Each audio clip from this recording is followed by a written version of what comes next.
bem-vindos a mais uma aula de ciências. Eu sou a professora Isabela Gonçalves e a aula de hoje vai ser para lá de especial, porque estamos no Planetário da Gávea. Isso mesmo, porque o planetário vai até você. Eu já estou aqui do lado do meteorito Santa Luzia, mas tem muito mais esperando a gente lá dentro. Vem comigo! Eu convidei aqui um astrônomo, isso mesmo. Vocês aí de casa já pensaram em ser astrônomo? Eu trouxe aqui o astrônomo Leandro Guedes, que ele vai falar um pouquinho do planetário. Tudo bom? Tudo bom? Tudo. Olha, é um prazer receber vocês aqui, tá? Para conhecer um pouquinho do planetário. Temos muitas coisas interessantes para mostrar, né? Meteoritos. E eu vou falar um pouquinho para vocês desse espaço aqui, que é muito interessante, que é onde nós temos um modelo em escala de tamanho dos planetas do Sistema Solar, tá? E nós estamos aqui no terceiro lance, né, da nossa rampa central. A gente passa bem do lado aqui desses planetas. A gente pode ver aqui Mercúrio, que está bem pertinho do Sol, depois Vênus, a nossa Terra, e Marte, tá? Eles formam o grupo de planetas que nós chamamos de planetas rochosos do Sistema Solar, ok? Depois de Marte, nós temos Júpiter, Saturno e lá no final Urano e Netuno, tá bom? São os planetas chamados gigantes gasosos do Sistema Solar, são os grandões. E você aqui do lado consegue ver a relação entre os tamanhos desses planetas, né? A gente consegue perceber que a Terra, ela é o maior dos planetas rochosos do Sistema Solar, mas ainda assim ele é muito, muito menor do que Júpiter e Saturno, Urano e Netuno, que são os planetas gigantes do Sistema Muito Solar. legal. E olha, Tá bom? eu que estou aqui perto, gente, dá para ter realmente uma ideia de tamanho. Mas você aí de casa sabe que eu já passei esse desafio lá no seu aplicativo Rio Educa em Casa para montar o sistema solar nas escalas de tamanho. Então aproveitem as dicas aqui do astrônomo Leandro para confeccionar seu material. Pessoal, agora o Leandro vai falar para a gente sobre o nosso satélite natural, a Lua. Fala um pouquinho dele para a gente. Isabela, essa área aqui do planetário, ela é dedicada exclusivamente à Lua, tá? É muito importante nós falarmos dentro da astronomia especificamente sobre a Lua, porque ela é o nosso satélite natural, né? Ela foi extremamente importante para o desenvolvimento na vida do nosso planeta, tá bom? A gente só tem vida aqui na Terra, dentre outras coisas, né, por causa da Lua, tá? Algo que a Lua faz, que a gente não se lembra todo dia, né, é que ela mantém o eixo de rotação da Terra estável, tá bom? Nós temos o eixo de rotação que é um pouquinho inclinado, né, e esse eixo ele é estável por causa da Lua, porque nós temos uma Lua grande. A nossa Lua, ela tem mais ou menos 1/4 do tamanho da Terra, tá? Ela é uma Lua muito grande. Você não tem nenhuma outra Lua no Sistema Solar que seja tão grande quanto isso, tá? Você não tem essa proporção de 1 para 1/4, tá bom? Existem planetas aí que tem vários satélites, mas são todos muito pequenininhos, né?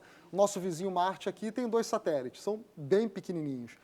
Júpiter tem mais de 60 satélites, mas são todos bem pequenos perto do planeta. A nossa Lua é muito grande, tá? Perto da Terra. Isso é uma coisa notável já por si só, tá bom? Outra coisa interessante é que a Lua é o único lugar que já recebeu a visita de astronautas, tá? Os astronautas só chegaram até a Lua. Não foi astronauta ainda para nenhum outro lugar fora da Terra, além da Lua. Provavelmente o próximo lugar a receber visita de astronautas vai ser Marte, tá bom? O planeta Marte, tá certo? Não, eu tenho uma curiosidade. Assim, a minha curiosidade, não sei se é de vocês aí de casa, é o seguinte: eu sempre vejo a Lua desse lado. Eu não sei se isso aí é verdade, mas assim, eu imagino sempre a Lua com essa imagem. É verdade? É verdade, a Lua tem sempre a mesma face voltada para a gente, tá bom? Isso acontece porque a Lua, ela gira em torno dela mesma, no movimento de rotação, no mesmo tempo em que ela faz uma revolução ao redor da Terra, tá? Então, enquanto a Lua está fazendo uma rotação, que é isso aqui, ela também está fazendo uma revolução ao redor da Terra. A combinação desses dois movimentos faz com que a Lua esteja sempre com a mesma face voltada para a gente, tá bom? Isso é uma coisa que nós chamamos de rotação síncrona, ok? É o período de rotação ser igual ao período de revolução ao redor da Terra. É por isso que a gente sempre vê a mesma face da Lua. A face da Lua que nós não vemos, a gente chama de face oculta da Lua, tá bom? Em alguns lugares você vê chamando de face escura da Lua, mas isso é um erro, porque recebe luz do Sol também, tá? Também é iluminado. O lado oculto da Lua também é iluminado. Não é um lado exatamente escuro, tá? Então, o lado escuro da Lua não é um nome muito legal, não, tá bom? Leandro, e essas manchas aqui escuras, o que seriam na Lua? Essas manchas escuras é o que nós chamamos de mares, tá? Na verdade, elas são regiões que têm lava vulcânica solidificada, tá bom? Nunca houve vulcões na Lua, mas já saiu magma vulcânico da sua superfície, tá? Pela sua superfície, né? E formou-se essas regiões aí escuras que nós chamamos de mares. Os antigos realmente achavam que eram mares, de fato, eram oceanos, tá? Mas não são, não tem nada a ver com água, de fato, aquilo ali. Então, tem água na Lua, mas essas regiões não tem nada a ver com mares de fato, mas nós mantivemos os nomes, tá bom? Ali, aqueles pontinhos que tem nessa imagem, são os locais de pouso do projeto Apolo, né? A Apolo 11, por exemplo, ela pousou no Mar da Tranquilidade. Tá? E uma coisa interessante também, Isabela, que a gente pode reparar nessa imagem, é que a Lua é toda esburacada. Não é? Acredito Verdade. que talvez você já tenha visto também numa imagem da Lua, né, vários buracos ali. Esses buracos nós chamamos de crateras e eles são causados por impactos, tá bom? São corpos que se chocam direto ali com a superfície, tá bom? Pedaços de asteroides, cometas que caem na Lua e formam essas crateras. Por que a Lua tem muito mais crateras do que a Terra? Porque a Terra tem atmosfera, tá bom? Então a nossa atmosfera nos protege desses impactos. Muitas vezes um asteroide ele se choca com a nossa atmosfera e ele volta para o espaço, não chega nem a entrar. E quando ele atravessa a atmosfera, normalmente ele se queima na entrada e ele se pulveriza antes de chegar no chão, tá bom? Se por acaso esse objeto sobreviver e tocar o chão, isso que sobrou, esse objeto que você pega e pode levar para o museu, levar para o laboratório, nós chamamos de meteorito, tá bom? Perfeito. Como a Lua não tem atmosfera, ela é toda esburacada desse jeito, porque os objetos caem lá e formam esses buracos diretamente. Inclusive, a pegada, né, dos astronautas de quando pisaram na Lua estão lá até hoje. Direitinho como eles deixaram. Muito legal, né? Bom, pessoal, agora o Leandro vai explicar pra gente sobre o equipamento mais utilizado pelos astrônomos, não é? Os telescópios, né? Pessoal, aqui nós temos duas réplicas das primeiras lunetas de Galileu, tá? Galileu foi um astrônomo muito importante, ele não foi o inventor do telescópio, tá? Mas ele mudou a nossa visão de mundo utilizando esses equipamentos, tá? Com os telescópios nós conseguimos observar muito além da capacidade do olho humano. Isso fez toda a diferença e continua fazendo toda a diferença para a astronomia, tá?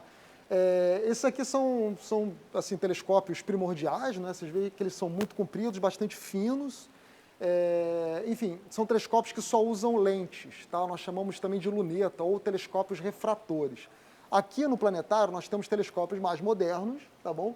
Que é muito interessante também a gente observar o céu com eles, tá? À noite é uma atividade muito interessante também. Os alunos estão todos convidados a vir observar o céu aqui no planetário. Ah, bacana, não é mesmo? E agora, pessoal, falaremos sobre meteoros, meteoritos. O Leandro vai explicar pra gente se é a mesma coisa, se não é. Inclusive, Leandro, eu já falei na aula sobre o meteorito de Bendegoa, que resistiu ao incêndio do Museu Nacional, não é? Com certeza. Os meteoritos do Museu Nacional resistiram ao incêndio porque eles atravessaram a atmosfera da Terra, né? Eles vieram se queimando até chegar aqui no chão. Então, assim, eles já passaram por temperaturas muito mais altas do que aquela do incêndio, tá? Esses meteoritos, nós já temos 3 aqui em exposição aqui no planetário. Vamos receber mais desse acervo do Museu Nacional, que vocês vão poder conhecer vindo aqui ao planetário. O meteorito de Santa Luzia, que é o segundo maior do Brasil, você falou do Bendegoa, né? O Bendegoa é o maior meteorito do Brasil. O segundo maior é o meteorito de Santa Luzia, tá? Que ele está aqui no planetário, aqui no nosso estacionamento, tá bom? Só você chegar, quem estiver passando por aqui pode tirar uma foto ali com o Santa Luzia. E eu estou aqui do lado de mais 2, tá bom? O Nova Petrópolis aqui e o Pará de Minas, tá? Que são também 2 meteoritos que fazem parte lá do acervo do Museu Nacional, que está em exposição aqui no planetário. A diferença entre meteoro e meteorito é uma coisa que causa muita confusão, né? Pessoal, meteoro significa fenômeno atmosférico, tá ok? Qualquer coisa natural que aconteça na atmosfera é um meteoro. Chuva é meteoro, vento é meteoro, arco-íris é meteoro. Como é que se chama o cientista que fala pra gente se vai chover no final de semana, se vai fazer sol no final de semana? É o meteorologista, tá bom? É o cara que estuda os meteoros, tá bom? Então, quando você tem um pedaço de um asteroide, um corpo que entra na atmosfera da Terra, ele se queima. E aquele fenômeno luminoso produzido pelas altas temperaturas é um meteoro, tá bom? Ele produz um meteoro. Normalmente, esse corpo se pulveriza na atmosfera e não chega no chão. Mas se ele chegar no chão, isso aqui que sobrou é um meteorito. E aí, Ok. quando tem essa pulverização, é a famosa estrela cadente, não é? A estrela cadente, muitas vezes, assim, você percebe esse fenômeno acontecendo literalmente com poeira mesmo, tá? Nós temos poeira deixada por cometas, alguns asteroides também deixam partículas de poeira, e quando essas partículas de poeira entram na atmosfera, você tem esse fenômeno, não é? Da queima acontecendo pelo atrito com a atmosfera, e isso a gente chama de estrela cadente. Os antigos pensavam que era uma estrela caindo, e chamaram de estrela cadente, tá bom? Não tem nada a ver com estrela.